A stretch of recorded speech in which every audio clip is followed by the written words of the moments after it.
Bonjour Kargazi, Bonjour. merci d'avoir accepté notre invitation. Alors, tu es porte-parole de la CGT Commerce de Paris. Les commerces qui ont subi une période noire avec le confinement, avec les conséquences sociales qu'on peut imaginer, bien sûr. On va y revenir, mais d'abord, depuis le 11 mai, tous les commerces, à l'exception des bars, des restaurants et des cafés, ont pu rouvrir. Est-ce que tu trouves que c'est pertinent? Non, non, non. D'ailleurs, depuis le départ, nous, ce qu'on revendique, c'est que seuls les métiers absolument indispensables puissent continuer de travailler.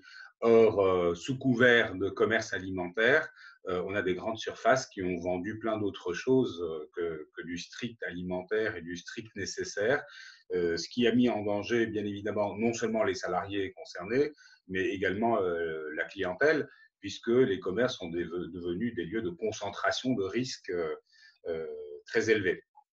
Est-ce que du coup, vous anticipez une vague comme on peut le voir dans plein d'entreprises, notamment je pense aux États-Unis, ou même comme on voit que ça commence à venir en France avec certaines entreprises. Est-ce que, je pense à Renault notamment, est-ce que vous imaginez, vous anticipez justement une vague de faillite importante avec des licenciements importants? Est-ce qu'il y a une perspective identifiée sur ce risque de faillite et de chômage qui arrive? Alors, il y a deux choses distinctes. Il y a d'abord le risque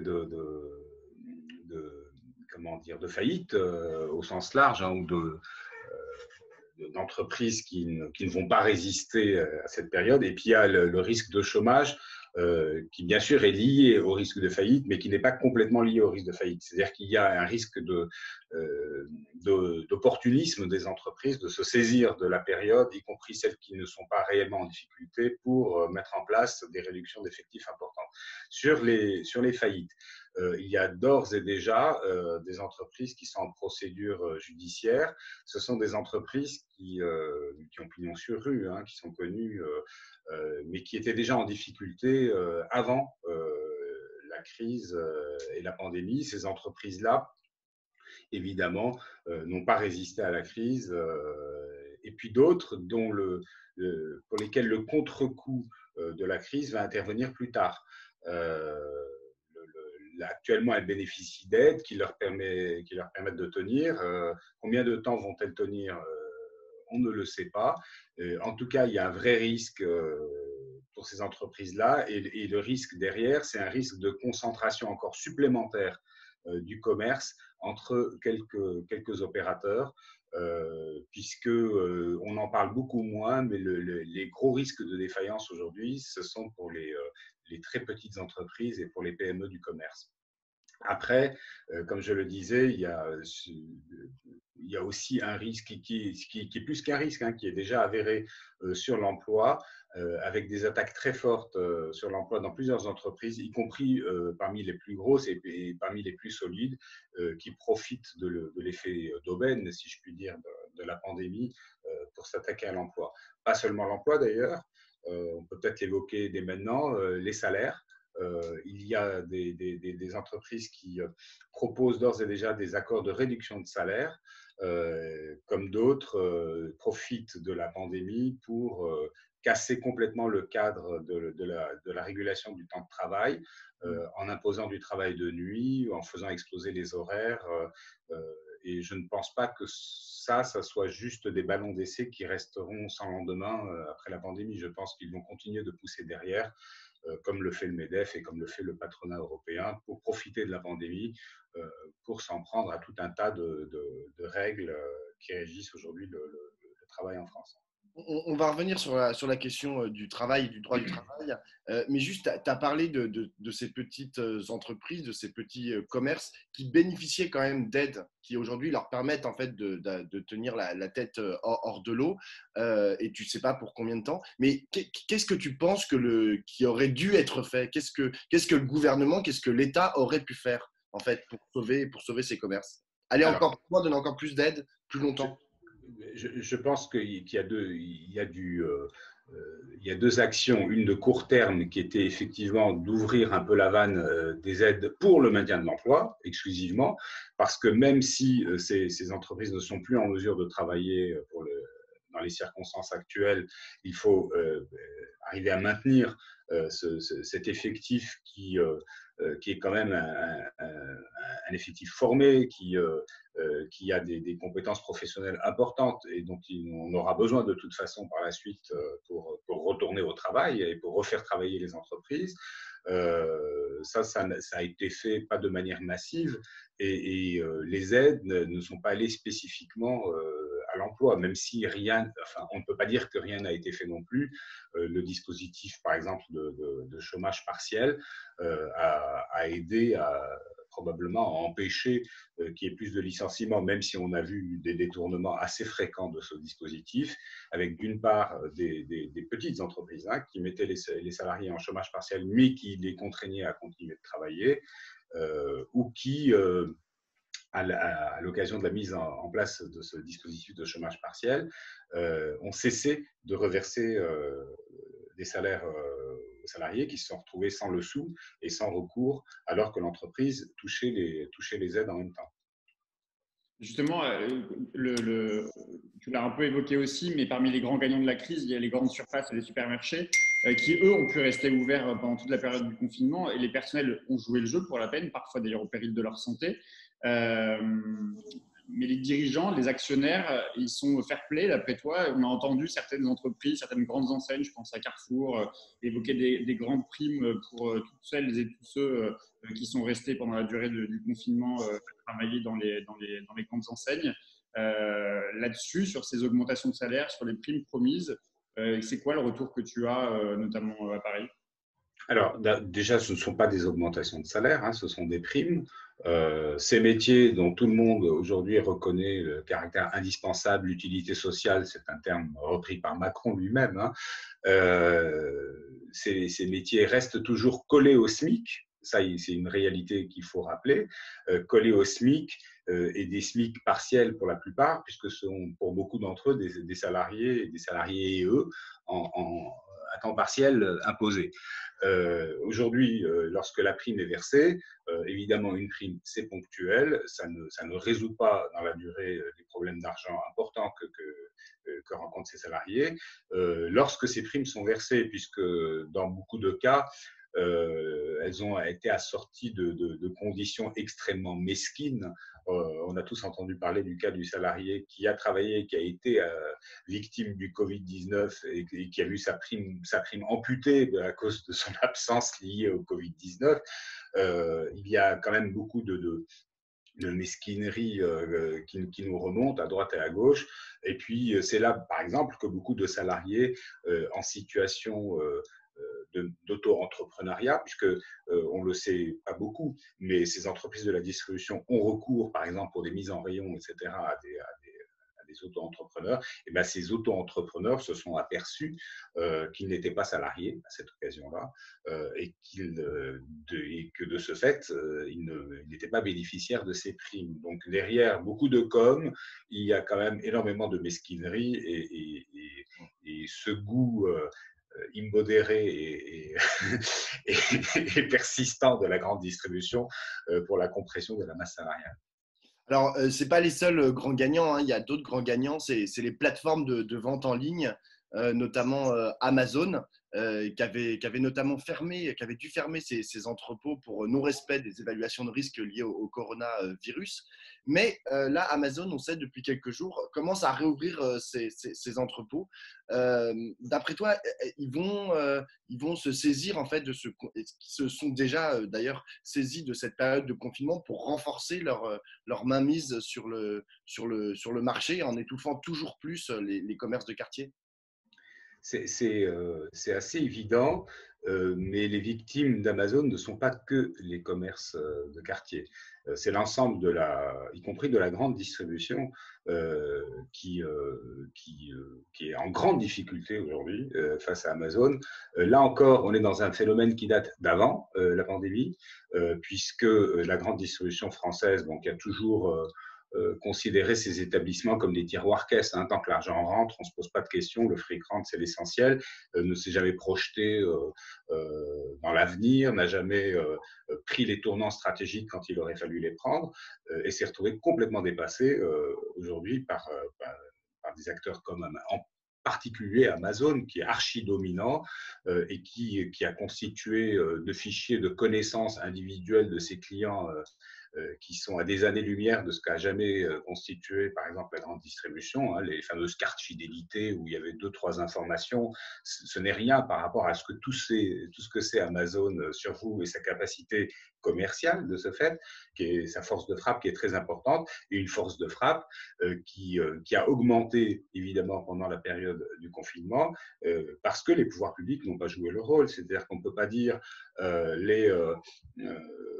qu'on va restreindre la fréquentation des établissements physiques sans restreindre la capacité d'Amazon à livrer les gens tous les jours pour n'importe quel produit pendant le confinement et au mépris de toutes les règles, et ce qui a créé une distorsion de concurrence supplémentaire qui a aggravé la situation. Mais j'insiste, la situation de cette position d'extrême force d'Amazon, elle date d'avant la pandémie. On a vu pendant le premier jour du déconfinement, le 11 mai, certains se moquaient sur les réseaux sociaux notamment des longues files d'attente qu'on a pu voir devant des grandes enseignes. Je pense à Zara qui a fait beaucoup parler d'elle. Ça te choque, toi? Ça t'a choqué sur ces… Est-ce que c'est choquant, ce retour des consommateurs vers les grandes enseignes? Moi, je n'ai pas pour habitude de juger le comportement des individus. En revanche, le jugement très négatif que je peux porter, c'est sur la manière dont ce déconfinement est mené. La CGT à Paris pense qu'il aurait fallu d'abord déterminer de façon très claire quels étaient les métiers absolument indispensables, commencer le déconfinement par ces métiers-là, y compris dans le commerce, et donc réserver le déconfinement dans un premier temps à ces professions absolument indispensables à la collectivité, et accompagner ça d'une campagne de dépistage massive des salariés amenés à retourner au travail et évidemment d'assurer leur protection pour qu'ils n'attrapent pas le virus en allant travailler ou en revenant du travail. Une fois que les magasins sont ouverts, c'est un petit peu hypocrite de s'en prendre aux gens qui viennent acheter dans ces magasins ouverts. Et c'est ce double langage permanent qui fait que les comportements peuvent être parfois étonnants. Et ça, c'est quelque chose quand même qui existe depuis le début de la crise. C'est-à-dire, un coup, il ne faut pas porter les masques, un coup, il faut les porter, un coup, on peut aller travailler sans problème, un coup, c'est dangereux d'aller travailler. Et donc, du coup… Parle sur cette autre contradiction qu'on a vue là récemment, justement, entre le gouvernement qui refuse justement l'ouverture des parcs, des jardins à Paris, et en même temps une décision de justice, le tribunal qui refuse la réouverture du centre commercial Beaugrenelle. Oui, et puis le Puy du Fou. Et le Puy du Fou, oui. Et le Puy du Fou, qui est quand même, enfin, c'est l'exemple le plus flagrant, non seulement d'un double langage, mais d'un système de connivence qui vient primer les considérations de santé publique. Comment croire à ce discours martial, guerrier, nous sommes en guerre contre un virus, et puis quand le lobbying du centre commercial Beaugrenelle se met en marche, et ben, on accepte la réouverture du centre commercial Beaugrenelle, en dépit d'une décision préfectorale pour une fois. Hein, on pouvait s'en réjouir. Le préfet a dit non, les Beaugrenelle, les grands magasins doivent rester fermés, etc. On a des interventions d'un niveau supérieur qui viennent leur permettre d'ouvrir. Et si Beaugrenelle est ouvert, je ne vois pas pourquoi les autres ne pourraient pas rouvrir derrière. Et si le Puy du Fou est autorisé à rouvrir dès le 11 juin, bah, tout le monde peut travailler, en gros, hein, parce que rien n'est moins indispensable, je pense, aux Français aujourd'hui que le Puy du Fou, si tant est qu'un jour il ait pu être indispensable, et rien n'est plus dangereux que cette concentration de touristes dans cet endroit-là, où en plus, pour beaucoup, ils ne sont même pas salariés, ceux qui y travaillent, ils sont bénévoles, et donc ne bénéficient d'aucune contrepartie au risque qu'on leur fait prendre. Alors, il y a un autre secteur qui est très lié au secteur du commerce et qui est très important en France, c'est le secteur du tourisme. C'est un énorme problème, le tourisme, parce que ça risque pas de repartir de sitôt. On parle de la fin de l'année civile, voire du printemps 2021 pour la réouverture complète des frontières. Et c'est même pas sûr qu'à ce moment-là, les gens se ruent sur les voyages. Du coup, qu'est-ce qu'il faut faire? Il va falloir se réinventer, comme dirait Macron. Qu'est-ce qu'il faut faire pour tous ces secteurs aussi qui dépendent du tourisme? Parce qu'ils vont crever là. Alors, je ne pense pas que ce soit un mal de se réinventer, mais on peut se réinventer de plein de façons et que le lendemain soit pire que l'avant-pandémie. La France, aujourd'hui, vit de son tourisme. Est-ce que c'est une bonne chose? Est-ce que c'est une mauvaise chose? Je ne suis pas de ceux qui pensent que c'est une bonne chose. Ça pose plein de problèmes sociaux, écologiques, économiques, une surdépendance par rapport à une conjoncture mondiale. Enfin, c'est certainement pas dans cette voie-là qu'il faut continuer à aller. Cela dit, on n'opère pas une mutation en quelques jours. Et donc, si jamais on devait passer d'une économie du tourisme à autre chose, ça demanderait d'abord un travail de réflexion de fond très important, mais également un travail d'accompagnement social qui nécessite de mettre de gros moyens pour permettre la reconversion des salariés dans d'autres domaines. Dans l'immédiat, ce secteur est gravement sinistré, ça on peut l'imaginer, il est sinistré dans toute sa chaîne, c'est-à-dire de la production, par exemple les avions, jusqu'aux services, les agences de voyage, les hôtels, les cafés-restaurants, l'hôtellerie. Par exemple, les patrons des hôtels n'envisagent pas une véritable reprise avant 2022.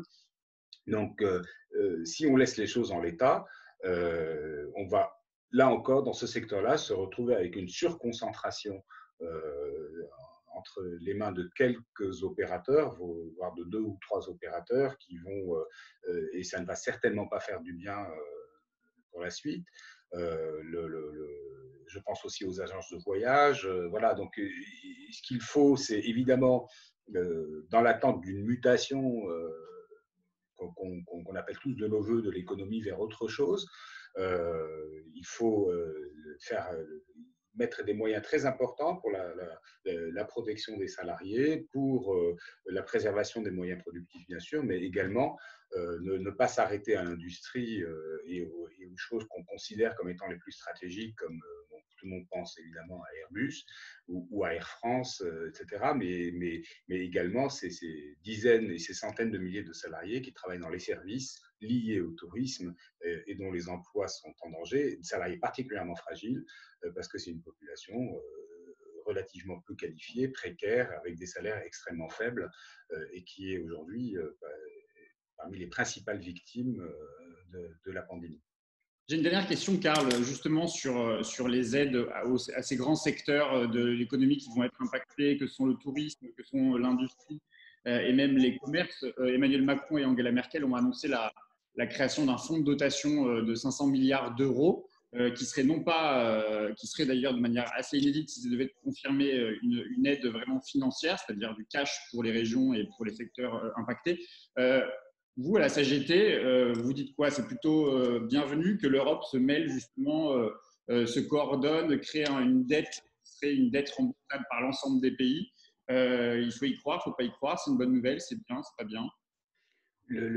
C'est un peu une contradiction bienvenue avec les sacro-saints principes d'équilibre budgétaire. Etc. Après, il ne suffit pas de décider de dépenser beaucoup d'argent.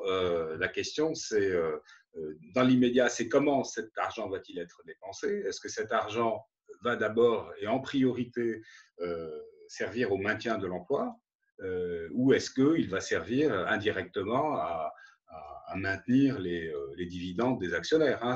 Bon, cette question, aujourd'hui, on a le droit de la poser au vu de la manière dont des entreprises vont à la fois encaisser des aides et à la fois continuer de distribuer des dividendes. Elle n'est pas du tout tranchée. Mais en termes de mesures immédiates, il est absolument indispensable, en tout cas d'aller dans cette direction-là, tout en s'assurant qu'il y ait des garanties pour l'emploi. Or, à ce jour, ces aides sont versées ou données, quelle que soit la forme qu'elles prennent, sans aucune contrainte réelle sur l'emploi, à part des admonestations de principe en disant ouais, c'est pas bien ce que vous faites, etc. Mais concrètement, personne ne contraint les entreprises à maintenir les emplois pour bénéficier de ces aides. Et puis sur le long terme, hein, ça aussi c'est important. Et après, est-ce qu'on continue avec un système comme celui-là? Est-ce que ce tourisme de masse, par exemple, puisqu'on parlait du secteur du tourisme, doit continuer comme il existait avant? Est-ce que tous les problèmes qu'il pose notamment sur le plan écologique, est-ce que c'est l'occasion de les poser, etc. Pas pour dire on va tuer tous les emplois, fermer tout et demain on passe à autre chose. On sait que d'une part c'est pas souhaitable, d'autre part c'est pas possible, mais pour commencer à réfléchir à autre chose demain. Donc c'est des blocages de crédit, ils doivent être conditionnés à deux choses. Un, la question de l'emploi, deux, la question d'une réflexion approfondie sur le monde d'après, qui est loin, pour l'instant, de prendre forme, même si elle a été évoquée dans de grandes envolées lyriques, notamment par le président de la République. Merci beaucoup, Karl. Merci, Karl. Merci à vous. Bye.